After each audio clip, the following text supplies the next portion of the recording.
जहां हम सिर्फ आपके लिए मेहनत करके देश और दुनिया की 15 खबरें हर दिन लेकर आते हैं। हमारी इस मेहनत के लिए वीडियो को एक छोटा सा लाइक जरूर कर दें। तो चलिए सबसे पहले जान लेते हैं देश में अब तक के कोरोना के मरीजों की संख्या। देश में कोरोना मरीजों की संख्या 11,54,917 हो चुकी है और पिछले 24 घंटे में 36,810 मरीज मिले हैं। इसके पहले रविवार को रिकॉर्ड 40,243 और 20 जुलाई को 37,407 मरीज मिले थे। तो बढ़ते हैं आज की खबरों की तरफ। आज आप देखेंगे कि दुनिया के इन देशों में कोरोना का एक भी मरीज नहीं। जानिए कैसे हुआ ये चमत्कार, और ये खबर आपके लिए बहुत खास है। दोस्तों, अगर आपके पास पेन है तो आपके लिए आई है बहुत बड़ी खुशखबरी, मिलेगी ये शानदार सुविधा। आगे देखेंगे शरीर के इस अंग पर भूलकर भी नहीं लगाना चाहिए साबुन, वरना हो सकती है ये बीमारी। और साथ ही ये काम करने पर सरकार दे रही है 20,000 रुपए। जाने क्या करना होगा आपको। और अगले 72 घंटे बेहद खतरनाक, सभी सावधान हो जाएं, यहाँ आ सकती है बाढ़। दोस्तों, इन सभी खबरों को विस्तार से जानने के लिए वीडियो को अंत तक जरूर देखिए। हमारी आज की सबसे पहली खबर की तरफ। दुनिया के इन देशों में कोरोना का एक भी केस नहीं, जानिए क्यों।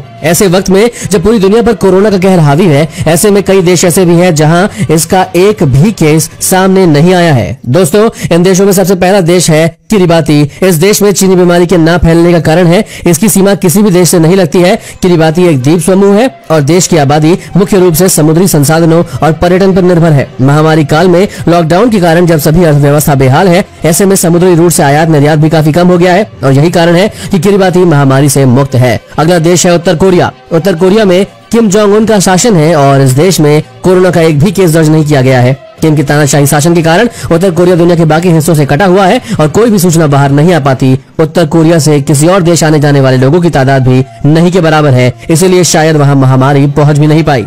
दोस्तों, आपको क्या लगता है भारत से चीनी बीमारी कब तक चली जाएगी? हमें जरूर बताएं कमेंट करके।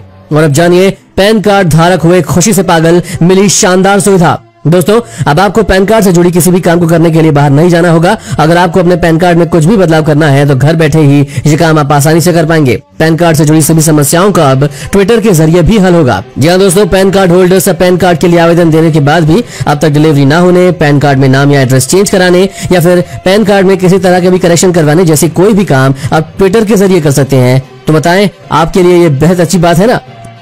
और अब जानिए मास्क लगाने से भी चीनी बीमारी से है बचना मुश्किल, जानिए क्यों। दोस्तों, सरकार ने सभी राज्यों और केंद्र शासित प्रदेशों को पत्र लिखकर लोगों को N95 मास्क पहनने के खिलाफ चेतावनी जारी करी है। इससे वायरस का प्रसार नहीं रुकता है और ये महामारी को रोकने के लिए उठाए गए कदमों के विपरीत है। दोस्तों, स्वास्थ्य मंत्रालय ने स्वास्थ्य सेवा महानिदेशक राजीव गर्ग ने राज्यों के स्वास्थ्य एवं चिकित्सा शिक्षा मामलों के प्रधान सचिवों को पत्र लिखकर कहा है कि सामने आया है कि लोगों के N95 मास्क का अनुचित इस्तेमाल कर रहे हैं, खासकर उनका जिनमें एक होल लगा है। जिन्होंने कहा होल लगा N95 मास्क चीनी वायरस के प्रसार को रोकने के लिए अपनाए गए कदमों के विपरीत है, क्योंकि ये वायरस को मास्क के बाहर आने से नहीं रोकता। इसके मद्देनजर मैं आपसे आग्रह करता हूं कि सभी संबंधित लोगों को निर्देश दें कि वे फेस और मास्क के कवर के इस्तेमाल का पालन करें और N95 मास्क के अनुचित इस्तेमाल को रोकें। और अब जानिए शरीर के इस अंग पर भूल कर भी नहीं लगाना चाहिए साबुन, वरना हो सकती है ये बीमारी। दोस्तों, शरीर को स्वस्थ और साफ रखने के लिए हर दिन नहाना बहुत ही जरूरी होता है। नहाना जरूरी है, लेकिन नहाते समय जो आप घिस घिस कर साबुन लगाते हैं वो आपके लिए हानिकारक भी हो सकता है। अब आप सोच रहे होंगे कि भला साबुन से क्या नुकसान हो सकता है, तो चलिए हम आपको बताते हैं कि नहाते समय शरीर के कौन से हिस्से पर नहीं लगाना चाहिए साबुन। दोस्तों, बालों को धोते समय उसमें थोड़ा शैम्पू लगाएं,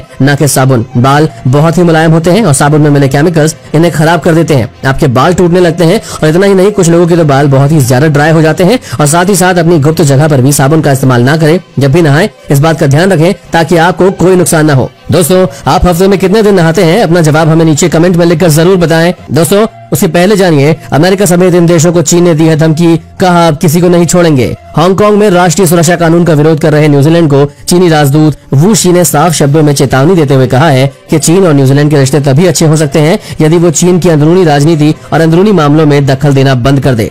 ऑकलैंड में न्यूजीलैंड और चीन बिजनेस समिट के दौरान करीब 500 लोगों को संबोधित करते हुए चीनी राजदूत काफी आक्रामक नजर आई। चीनी राजदूत ने कहा कि हमें अपने संबंधों को हल्के में नहीं लेना चाहिए और ये सुनिश्चित करना चाहिए कि हमारे रिश्तों पर मौजूदा दौर से चल रहे किसी वायरस का असर न पड़े। चीनी राजदूत ने अपने भाषण के दौरान चीन और अमेरिका के बिगड़ते रिश्तों का भी हवाला दिया और ये भी कहा कि न्यूजीलैंड व ऑस्ट्रेलिया के साथ उसके अच्छे रिश्ते रहे हैं तथा दोनों देशों के साथ उसका बिजनेस का अच्छा खासा सहयोग भी है, लेकिन हाल के दिनों में ऑस्ट्रेलिया और चीन के मध्य रिश्ते खराब हुए हैं। और अब जानिए अगले 72 घंटे बेहद खतरनाक, सभी सावधान हो जाएं। दोस्तों, देहरादून सहित पूरे उत्तराखंड के लिए अगले 72 घंटे खतरनाक साबित हो सकते हैं। मौसम विभाग ने 5 जिलों के लिए भारी बारिश का रेड अलर्ट जारी किया है, जबकि देहरादून सहित 4 जिलों के लिए ऑरेंज अलर्ट जारी किया गया है। मौसम विभाग के अलर्ट और एडवाइजरी के बाद शासन स्तर पर सभी जिलों के सभी जरूरी व्यवस्थाएं करने और हर समय सतर्क रहने के निर्देश दिए गए हैं। और अब जानिए, सड़क किनारे खड़े होकर लड़की ले रही थी फोटो, तभी पीछे से भालू ने आकर किया ये काम।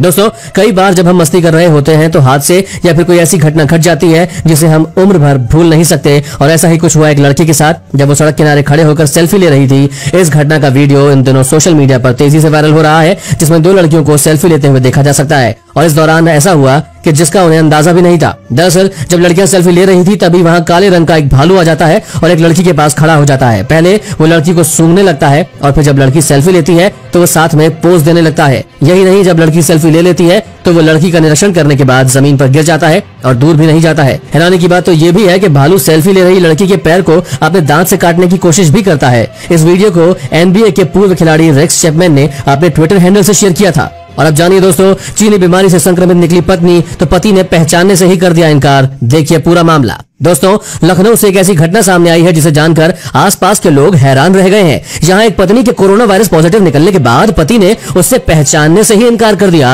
लखनऊ के इंदिरा नगर में रहने वाली 24 साल की हिना की शादी फरवरी 2019 में चांदन गांव के निवासी फकरुल के साथ हुआ था। आपको बता दें कि 4 जुलाई को हिना को डिलीवरी के लिए उसके पति लखनऊ के लोहिया अस्पताल ले गए और दंपति का 1.5 साल पहले ही विवाह हुआ था और घर में नन्हा मेहमान भी आने वाला था। जब हिना का पति उसको अस्पताल ले गया तो वहाँ पता चला कि हिना कोरोना पॉजिटिव है, और इसके बाद जब अस्पताल कर्मियों ने पति के नंबर पर कॉल किया तो उसने पत्नी को पहचानने से ही इनकार कर दिया। इतनी बड़ी विपदा के बाद भी पीड़िता 8 दिन तक अस्पताल में रही और कोरोना से जंग जीत लिया। इसके बाद वो स्वस्थ होकर अपने ससुराल की बजाय अपने मायके चली गई। अब देखेंगे इसी के साथ आगे। दोस्तों, तेंदुए के खौफ से 2 घंटे पेड़ पर बैठा रहा युवक, पालतू कुत्ते ने बचाई जान। उससे पहले जानिए, जियो शुरू करने जा रहा है 5G, अब चलेगा बिजली से भी तेज इंटरनेट। जी हां दोस्तों, रिलायंस जियो ने 5G टेक्नोलॉजी पर तेजी से आगे बढ़ने की तैयारी शुरू कर दी है और कंपनी ने सरकार से कुछ खास फ्रेंचाइजी के स्पेक्ट्रम की मांग की है। इसके द्वारा कंपनी सबसे पहले मुंबई और दिल्ली में 5G का ट्रायल करेगी। अमेरिका की सहयोगी कंपनी रेडिसिस ने पहले ही विदेशी कंपनियों को 5G सॉल्यूशंस बेचना शुरू कर दिया है, और न्यूज एजेंसी PTI ने सूत्रों के मुताबिक बताया है कि रिलायंस जियो ने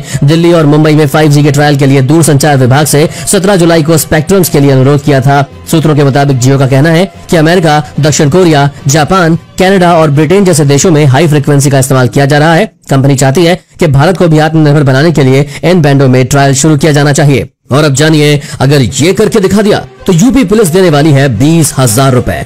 दोस्तों, कानपुर कांड के मुख्य आरोपी विकास दुबे के भाई दीप प्रकाश पर 20,000 रुपए का इनाम घोषित कर दिया गया है। दीप प्रकाश पर कृष्णनगर कोतवाली में मुकदमा दर्ज है और 2 और 3 जुलाई की रात को बिखरू गांव में 8 पुलिस कर्मियों की निर्मम हत्या के बाद से ही दीप प्रकाश फरार है। उसकी तलाश में यूपी पुलिस की टीम छापेमारी कर रही है। दीप प्रकाश के खिलाफ कृष्णनगर कोतवाली में जालसाजी समेत कई मामलों में मुकदमा दर्ज है। आरोपी के फरार होने के कारण लखनऊ पुलिस ने उस पर 20,000 रुपए का इनाम घोषित किया है और सूत्रों का कहना है कि यूपी पुलिस दीप प्रकाश की तलाश में जगह जगह छापेमारी कर रही है। इसके साथ ही एक टीम सादी वर्दी में कृष्णानगर इलाके में तैनात की गई है जो सब पर नजर रख रही है।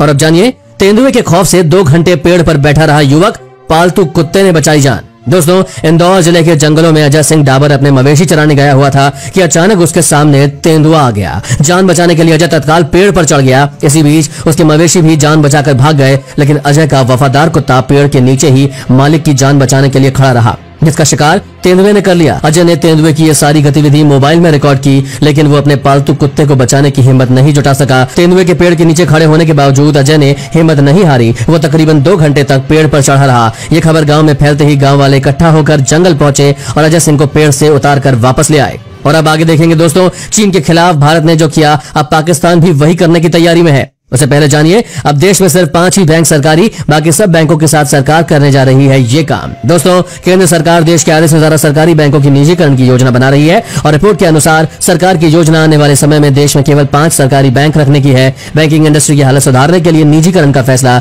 किया जा रहा है। मीडिया रिपोर्ट्स के अनुसार सरकार इस योजना के पहले चरण में bank of India, central bank of India, Indian overseas bank, UCO bank और bank of Maharashtra and Punjab and Sind bank का निजीकरण कर सकती है। एक वरिष्ठ सरकारी अधिकारी ने बताया कि सरकार चाहती है कि देश में 4 या 5 सरकारी क्षेत्र के बैंक रह जाएं। अभी देश में 12 सरकारी बैंक है और सरकार बैंकों के निजीकरण का प्रस्ताव तैयार कर रही है, जिसे कैबिनेट के सामने मंजूरी के लिए पेश किया जाएगा। ऐसा माना जा रहा है कि सरकार state bank of India, Punjab national bank, bank of Baroda, Canara bank और यूनियन बैंक को रखने के पक्ष में है और अन्य सरकारी बैंकों का निजीकरण किया जाएगा। और अब जान ले, मोटा लेन देन करके नहीं भरा है टैक्स तो हो जाएं सावधान। दोस्तों, इनकम टैक्स विभाग का यह है प्लान। आयकर विभाग सोमवार से एक ई कैंपेन शुरू कर रहा है जिसके तहत वो लोगों को खुद सीधा कांटेक्ट करेगा जिन्होंने या तो मोटा लेन देन करके इनकम टैक्स रिटर्न नहीं फाइल किया है या फिर उनके रिटर्न में दी गई किसी डिटेल में कोई गड़बड़ी या कमी रह गई है। केंद्रीय प्रत्यक्ष कर बोर्ड ने शनिवार को कहा था कि वो 20 जुलाई से ऐसे लोगों के संपर्क करने के लिए ई कैंपेन की शुरुआत कर रहा है। बोर्ड ने कहा कि उसने कुछ लोगों की पहचान की है जिन्होंने काफी मोटा लेन देन करने के बावजूद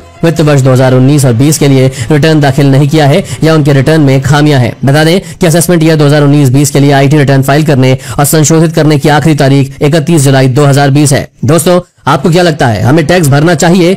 यस या नो में लिखकर जरूर बताएं। और अब जानिए, चीन के खिलाफ भारत ने जो किया, अब पाकिस्तान भी वही करने की तैयारी में है। दोस्तों, भारत ने कुछ वक्त पहले ही टिकटॉक समेत 59 चीनी ऐप्स पर बैन लगा दिया था। पाकिस्तान भी अब चीनी ऐप्स को लेकर कार्रवाई करने की तैयारी में है। पाकिस्तान टेलीकम्युनिकेशन अथॉरिटी ने सोमवार को चीनी कंपनी के मोबाइल वीडियो प्लेटफॉर्म टिकटॉक को अंतिम बार चेतावनी दी है।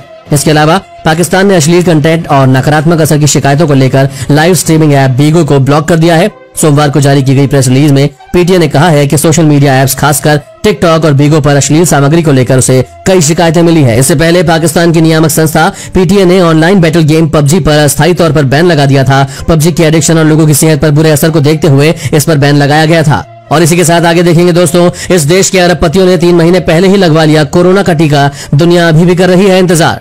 और जानिए, आईसीसी टी20 वर्ल्ड कप हुआ स्थगित, आईपीएल 2020 के आयोजन का रास्ता हुआ साफ। दोस्तों, अंतर्राष्ट्रीय क्रिकेट परिषद आईसीसी ने इस साल अक्टूबर-नवंबर में होने वाली टी20 वर्ल्ड कप को स्थगित कर दिया है। आईसीसी ने इसके लिए महामारी की स्थिति को वजह बताया है और टी20 वर्ल्ड कप के स्थगित होने के बाद अब भारत में आईपीएल 2020 के आयोजन की संभावनाएं बढ़ गई है। बता दें कि भारतीय क्रिकेट कंट्रोल बोर्ड यानी बीसीसीआई पहले ही वर्ल्ड कप स्थगित होने की स्थिति में अपने यहाँ आईपीएल 2020 के आयोजन की कोशिश में लगा हुआ है और ऐसे में अब अक्टूबर-नवंबर में आईपीएल 2020 के आयोजन का रास्ता साफ हो गया है। इसके बाद अब आईपीएल यूएई में होने की तैयारी चल रही है। हालांकि बीसीसीआई ने इसके ऊपर अभी तक कोई ऑफिशियल जानकारी नहीं दी है। और अब जानिए, इस बार हज यात्रा करने के लिए सिर्फ इन्हीं लोगों को मिलेगी अनुमति। सऊदी अरेबिया ने जारी किया आदेश। दोस्तों, सऊदी अरब में इस साल केवल 1000 मुस्लिम तीर्थयात्री ही हज यात्रा कर पाएंगे। हज यात्रा इस साल 29 जुलाई से शुरू होगी। 1000 तीर्थयात्रियों में सऊदी अरब से बाहर का कोई नहीं होगा। देश में पहले से रह रहे विभिन्न राष्ट्रीयताओं के मुस्लिमों को इस बार हज के लिए अनुमति दी गई है। हज का समय चांद दिखने के आधार पर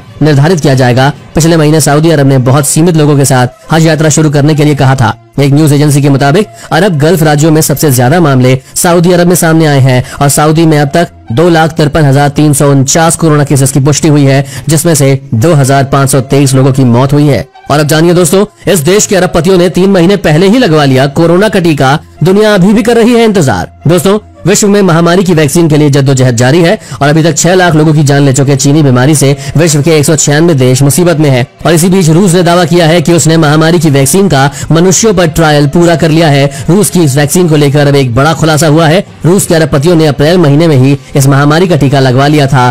ब्लूमबर्ग की रिपोर्ट के अनुसार रूस के अरबपतियों और राजनेताओं को महामारी की प्रायोगिक वैक्सीन को अप्रैल में ही दे दिया गया था। इस पूरे मामले से जुड़े सूत्रों ने बताया कि जिन अमीरों को यह वैक्सीन दी गई उसमें एल्यूमिनियम की विशाल कंपनी यूनाइटेड वेसल के उच्च अफसर, अरबपति और सरकारी अफसर शामिल हैं। इस वैक्सीन को मॉस्को स्थित रूस की सरकारी कंपनी गमलेया इंस्टीट्यूट ने अप्रैल में तैयार किया था। और अब जानिए, दिल्ली पुलिस में हो रही है 5000 पदों पे भर्तियां, 12वीं पास भी कर सकते हैं आवेदन। दोस्तों, दिल्ली पुलिस भर्ती बोर्ड ने कांस्टेबल के रिक्त पदों पर युवा और योग्य उम्मीदवारों से आवेदन मांगे हैं। यदि आपने 12वीं पास कर ली है और आप सरकारी नौकरी करना चाहते हैं तो आप इन पदों के लिए आवेदन कर सकते हैं। उम्मीदवारों को ऑफलाइन मोड से ही आवेदन करना होगा। उम्मीदवार आवेदन पत्र के साथ अपने दस्तावेजों की कॉपी और आवश्यक प्रमाण पत्रों के साथ आवेदन कर सकते हैं। आवेदन पत्र भरते समय सभी सूचनाओं और विवरणों को ध्यान से भरने का अनुरोध किया जाता है। और अब जानिए, चीन ने धमाके से उड़ाया बांध, कहा ऐसा नहीं करते तो आफत आ जाती। दोस्तों, चीन में बीते कई दिनों से मूसलाधार बारिश हो रही है और चीन में बारिश इतनी भीषण है कि बारिश के कारण 100 से ज्यादा लोग मारे गए हैं। कई शहरों में लगातार मूसलाधार बारिश ने